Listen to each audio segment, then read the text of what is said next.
Hello friends, यहाँ कक्षा 10वीं की प्रश्न 1.1 का तीसरा सवाल हल करेंगे। देखिए, अभाज्य पुनर्गणन विधि द्वारा निम्नलिखित संख्याओं के एचसीएफ और एलसीएम निकालेंगे। देखिए, पहला सवाल, दूसरा और 3 सवाल है, तो पहला सवाल को हल करते हैं। पहला है 12, 15 और 21। इसका क्या निकालेंगे? एचसीएफ और एलसीएम निकालेंगे। ठीक है, तो हल करेंगे। क्या लिखेंगे? 12 का अलग से एलसीएम गुणनखंड निकालेंगे, वैसे ही 15 का सभी का गुणनखंड अलग अलग निकालेंगे इसमें। देखिए, तो 12 का क्या हो जाएगा? 2 6 के 12, 2 तिया 6। कितने बार में आता है उसको लिखते हैं। देखिए, 3 एकम 3। इस तरीके से 15 जो है क्या है? विषम है, मतलब अभाज्य संख्या है। 2 से नहीं जाएगा, 3 से जाएगा। 3 पंचे 15, फिर 5 एकम 5 हो जाएगा। इसी तरीके से जो 21 है, 2 से जाएगा क्या? नहीं जाएगा। विषम संख्या लास्ट में, मतलब 3 से जाएगा। 3 सत्ते 21, फिर 7 एकम 7। अब यहाँ पर गुणनखंड लिख देंगे। 12 का क्या इतना निकला है? 2 गुणित 2 गुणित 3 निकला है। और 15 का 3 गुणित 5। और 21 का कितना निकला है? 3 गुणित 7। अब एचसीएफ क्या होता है? एचसीएफ बराबर जो तीनों में कॉमन हो, तो तीनों में क्या कॉमन है? सिर्फ 3 कॉमन है, तो एचसीएफ कितना हो जाएगा? 3। और एलसीएम क्या होगा? जो सभी में हो और कोई भी संख्या है उसका अधिकतम घात को लेना है। जैसे कि यहाँ 12 है, तो उसका गुणनखंड में 2 का अधिकतम घात कितना हो जाएगा? 2 हो जाएगा। और 3 तो सभी में एक एक बार है, तो एक बार 3 लिखेंगे। और 5 गुणित 7, मतलब सभी को लेना है। और कोई संख्या डबल है तो उसको भी लेंगे, लेकिन घात के रूप में लिख देंगे। अब इसको हल करेंगे तो ये 4 हो जाएगा। अभी देखिए, 3 को ऐसे रहने देंगे। 5 सत्ते 35, फिर इधर हल करेंगे। 4 तिया 12, 12 गुणित फिर 35, दोनों को हल करेंगे तो क्या होगा? 35 दूनी 70 का 0 हासिल 7 आ जाएगा इसमें। 35 और 7 को जोड़ेंगे तो कितना होगा? 42। तो 442 इसका क्या होगा? एलसीएम इसका आंसर है। इसी तरीके से दूसरा हल करते हैं। दूसरा सवाल क्या दिया है? 17, 23 और 29। ठीक है, इसका हल करेंगे तो यहाँ याद रखना, 17, 23, 29 क्या है? सब अपने ही संख्या से भाग जाते हैं, अभाज्य संख्या है। तीनों क्या है? अभाज्य संख्या है। तो याद रखना यहाँ पर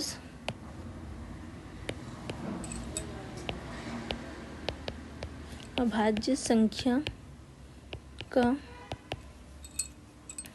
जो एचसीएफ होता है, जिसको महत्तम समापवर्तक बोलते हैं, महत्तम समापवर्तक हिंदी में हमेशा 1 होगा।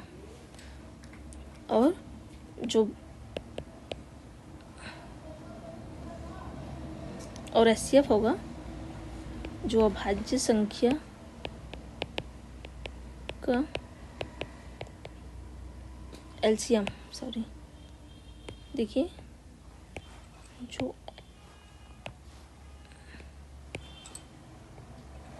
एलसीएम क्या होगा? गुणनखंड होगा। अभाज्य संख्या का एचसीएफ हमेशा 1 होगा, और अभाज्य संख्या का एलसीएम क्या होगा? सभी का गुणनखंड होगा। तो क्या हो जाएगा?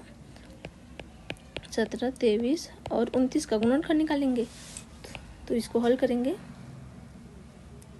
एचसीएफ कितना आएगा इसका? 1। तो देखिए, यहाँ पर मैं इसको नेक्स्ट पेज में हल कर दे रही हूँ।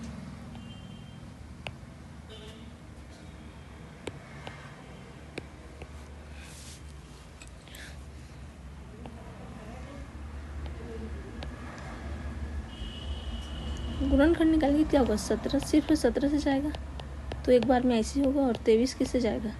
सिर्फ 23 से, तो ये भी एक बार में। और 29 भी सीधा किससे जाएगा? 29 से ही। तो सभी कितनी बार में? एक बार में जा रहा है, मतलब क्या होगा? एलसीएम बराबर 17 गुणित 23 गुणित 29। अब सभी को गुना करेंगे, वही क्या रहेगा? हमारा आंसर रहेगा, जिसको गुना करते हैं।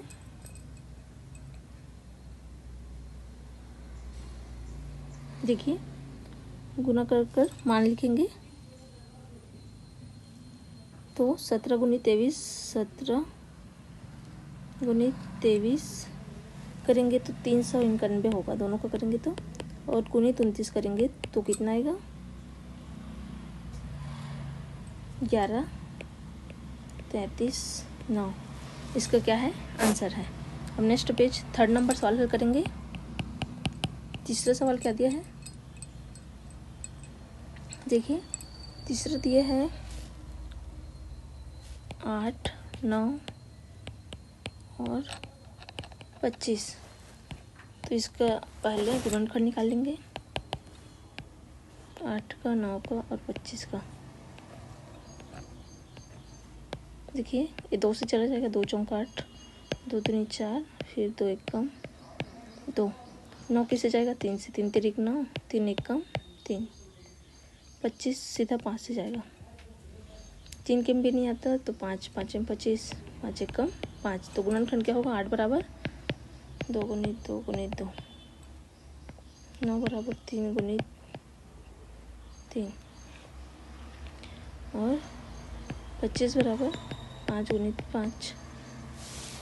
तो सभी में क्या कॉमन है देखिए, किसी भी में कोई कॉमन है क्या, 8, 9, 25 कोई कॉमन नहीं है। तो यहाँ पर HCF क्या हो जाएगा, जो HCF होगा वो होगा 1।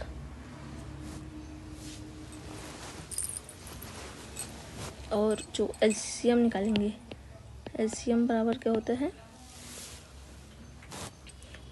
जो सभी में हो तो सभी को लेंगे, मतलब 2 की घात 3 हो जाएगा, 3 की घात 2 गुणित 5 की घात 2, सबको लेना पड़ता है अधिकतम घात को। 2 की घात 3 मतलब 2 गुणित 2 4, 4 दूनी ये 8 हो जाएगा, और 3 तिरिक 9 और 5 का वर्ग 25।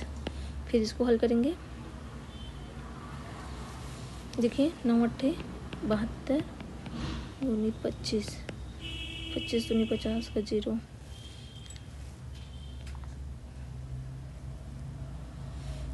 72 गुणित 25 करेंगे, 72 गुणित 25 तो 1800 आएगा। इसका क्या है LCM, तो क्या हो गया HCF 1 रहा और LCM 1800। तीसरा सवाल हल करते हैं, चौथा सवाल क्या दिए हैं,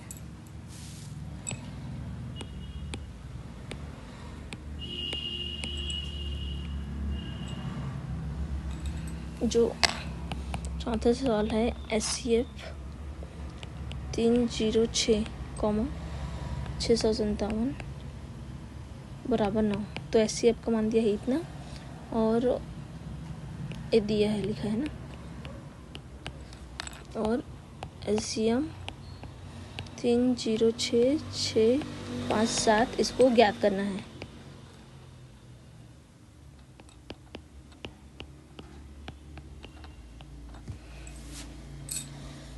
तो इसका हल लिखेंगे,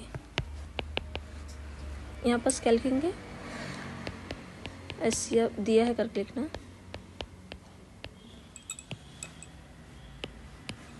HCF बराबर 306,657 का HCF कितना है 9 है, और LCM 306,657 का याद करना है LCM। तो यहाँ पर लिखना, हम जानते हैं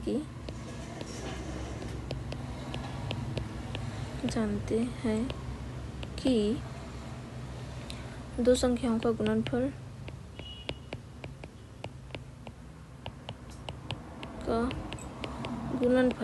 इसके जो पहले सवाल हल किए थे उसमें क्या था, दो संख्याओं का गुणनफल बराबर HCF इंटू LCM, और दो संख्या क्या है 306 गुणित 657 बराबर HCF का मान कितना है 9 और LCM ज्ञात करना है। अब क्या होगा 306 गुणित 657 बटे 9 हो जाएगा, और इधर क्या बचेगा LCM।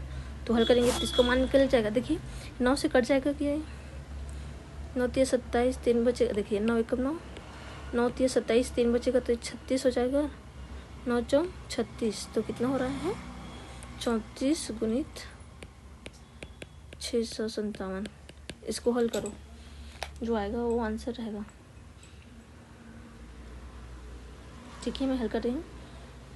34 गुणित 657 करेंगे तो आ रहा है 22, 33, 60। देखिए 22,338, इसका क्या रहेगा, एलसीएम रहेगा। इसका हल करने पर इतना आया और इसका मान है एलसीएम का, तो एलसीएम बराबर लिख सकते हो ए। ठीक है।